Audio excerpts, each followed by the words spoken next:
Praise the lord. మన పరిశుద్ధుడు, మన రక్షకుడు యేసుక్రీస్తు వారి శక్తి కలిగిన నామంన ఈ రోజున వాక్య ధ్యానం నాకు ప్రతి ఒక్కరికి దేవుని పేరట ప్రైజ్ ద లార్డ్ వందనాలు. ఈరోజు వాక్య ధ్యానంలో పరిశుద్ధాత్మకి మన మార్గము అప్పగించిన తర్వాత ఆ పరిశుద్ధాత్మని మార్గాన్ని మనము గైకొనాల.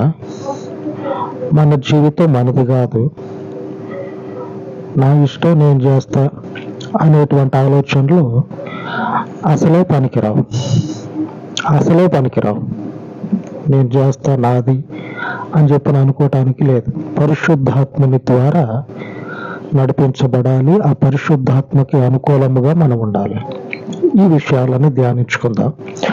తీతుకు రాసినటువంటి పత్రిక 3వ అధ్యాయం 5వ వచనం, మనము నీతిని అనుసరించి చేసిన క్రియల మూలముగా కాక తన కనికరము చొప్పుననే పునర్జన్మ సంబంధమైన స్నానము ద్వారాను పరిశుద్ధాత్మ మనకు నూతన స్వభావము కలుగజేయుట ద్వారాను మనలను రక్షించును.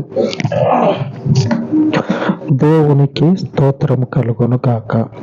దేవుడు మనలని పునర్జన్మ సంబంధమైన స్నానము ద్వారా పరిశుద్ధాత్మ మనకు నూతన స్వభావము కలుగజేయుట ద్వారాను మనలను రక్షించను.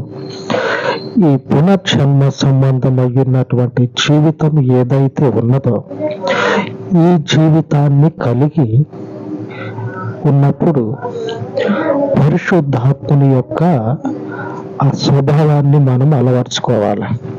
లేదు అప్పటిలాగానే నేనుంటా అంటే మనము హక్కుదారులము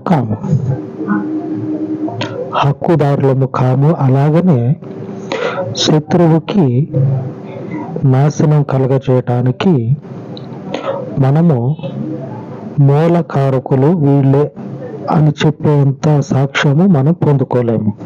అర్థమైంది కదా? శత్రువులు నాశనం కావాలంటే వీళ్ళే మొదట కారణం. ఈ క్రైస్తవులే దేవుని ప్రజలే కారణం. శత్రువులు ప్రజలు కాదు. దేవుని శత్రువులు నాశనం కావాలంటే, సాతాను రాజ్యము కూలిపోవాలంటే వీళ్ళే కారణం అని చెప్పాలంటే నూతన స్వభావాన్ని మనం ధరించుకొని ఉండాలి. ఈ నూతన స్వభావాన్ని ధరించుకోనకుండా ఉన్నటువంటి ఇశ్రాయేలీయులు కాలంతో పాటు వెనక్కి వెళ్ళిపోయారు. దేవునితో పాటు ముందుకు పోల, కాలంతో పాటు వెనక్కి వెళ్ళిపోయారు. ఈ నూతన స్వభావాన్ని ధరించుకోకనే ఒక పక్క దేవుడు ఆకాశంలో నుంచి దిగివచ్చి దైవజనుడైనటువంటి మోషేతోటి మాట్లాడుతూ ఉన్నాడు. దైవజనుడైనటువంటి మోషేతోటి దేవుడు ఆయన మాటను వినిపించి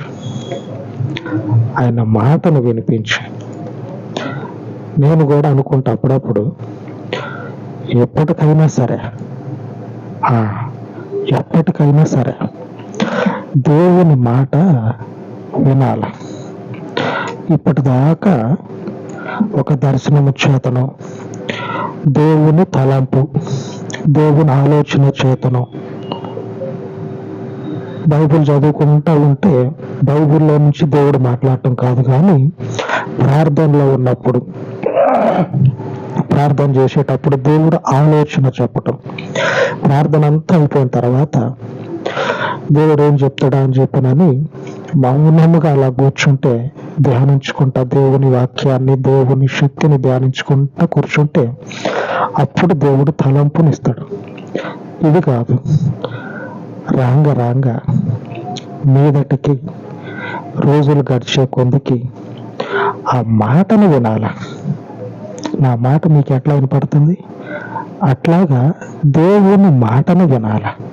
ఆమేన్. అలాగుంది ఆలోచన. ఇప్పుడు కాదు, ఎప్పటి నుంచో ఉంది. దేవుని మాట వినాలి. సమూయేలు కూడా దేవుని మాటని ఇలాగ చెవులిచ్చి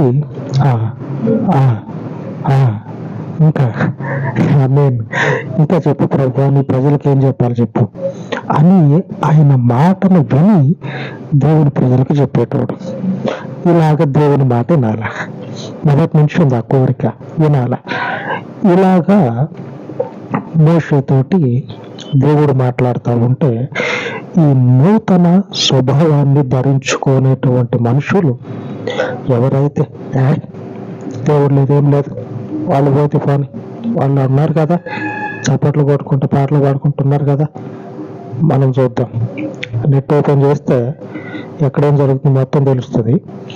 ఆ నెట్ ఓపెన్ చేయటం చాటుగా, అక్కడ వాక్యం నడుస్తూ ఉంటుంది, ఇక్కడే వీళ్ళు చాటుగా కాళ్ళ సాటున చేతుల సాటున పెట్టుకొని ఫోన్ చూసుకుంటా ఉంటారు. అట్లాగుంటారు. సంఖ్యాకాండంలో దేవుని ప్రజలు ఏం చేస్తా ఉన్నారంటే తినటానికి, తాగటానికి, ఆడటానికి లేచి నిలబడి ఆహా ఓహో అని చెప్పి నన్ను ఎగురుతా ఉంటారు. ఒక పక్క దేవుడు వచ్చి వాళ్ళతో మాట్లాడుతూ ఉన్నాడు. ఆ దైవజనుడైనటువంటి మోషేతోటి నీతియుక్తమైనటువంటి మార్గము గురించి, వాళ్ళ యొక్క ముందటి భవిష్యత్తు గురించి దేవుడు మనుష్యుడు మాట్లాడుకుంటా ఉన్నారు. దేవుడు మనుష్యుడు నూతన స్వభావమును ధరించుకోవటం అంటే ఆ దైవజనుడిలాగా దేవుని పరిశుద్ధాత్మ బయలుపరిచేటువంటి వాక్యాలను విని వాక్యాలకు అనుకూలముగా మనల్ని మనము తినటానికి, తాగటానికి, ఎగిరి దొంగటానికి కాకుండా జీవితాన్ని శ్రేష్టమైనటువంటి పాత్రగా మార్చుకోవాలి. ఆ స్థితిని కలిగి ఉన్నటువంటి మోషే దేవుని ముందు నిలబడ్డాడు, వింటా ఉన్నాడు, దేవుని వాక్యాన్ని వింటా ఉన్నాడు. ఇటు పక్క దేవుని ప్రజలేమో ఆ ఆలోచన లేకుండా ఇష్టం వచ్చినట్టు తిరుగుతా ఉన్నారు. నిర్గమకాండము 32వ అధ్యాయం 6వ వచనంలో ఉంటుంది ఆ విషయము. మర్నాడు వారు ఉదయమున లేచి దహన బలులను సమాధాన బలులను అర్పించిరి. అప్పుడు జనులు తినుటకును త్రాగుటకును కూర్చుండి ఆడుటకు లేచిరి. దేవుని సన్నిధిలో భయభక్తులతోటి, మంచి మనసుతోటి, అంటే దేవుని ముందు నిలబడ్డం మనం అనేటువంటి ఆలోచన కలిగి ఒక సక్రమమైనటువంటి ప్రవర్తన కలిగి ఉండాలి.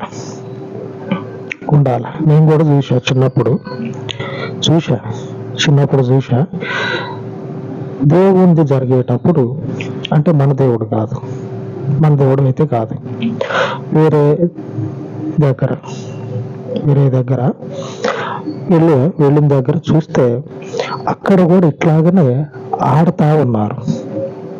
ఆడతా చేస్తా ఉన్నారు. అప్పుడు ఇంత మనకు తెలియదు కదా, ఇదే పద్ధతి అని అనుకునేది. దేవుడు అంటే ఇదే పద్ధతి అని అనుకునేది, మనకు తెలియదాయా అనుకునేది.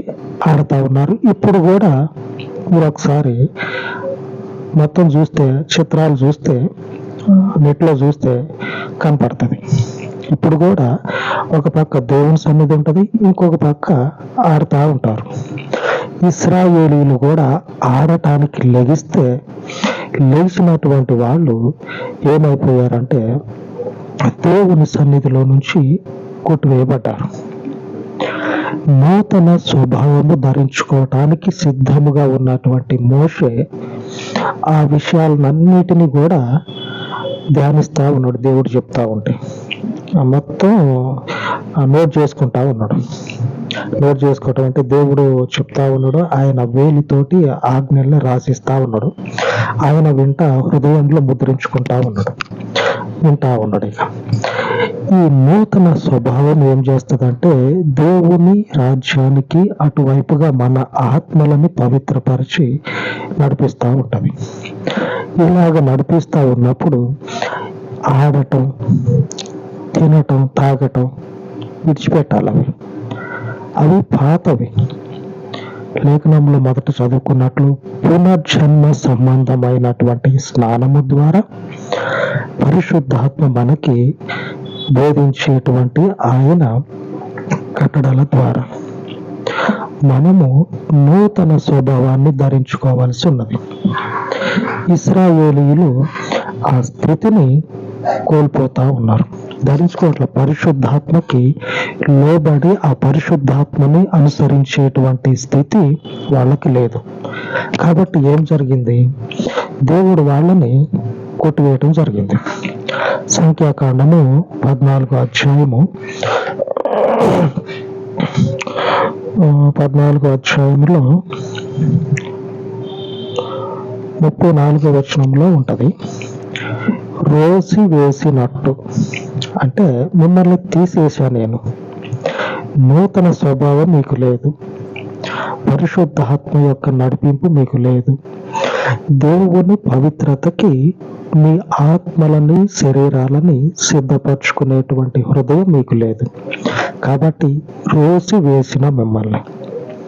34వ వచనం, మీరు ఆ దేశమును సంచరించి చూసిన 40 దినముల లెక్క ప్రకారము దినమునకు 1 సంవత్సరము చొప్పున 40 సంవత్సరములు మీ దోష శిక్షను భరించి నేను మిమ్మల్ని రోసి వేసినట్టు తెలుసుకుందరు.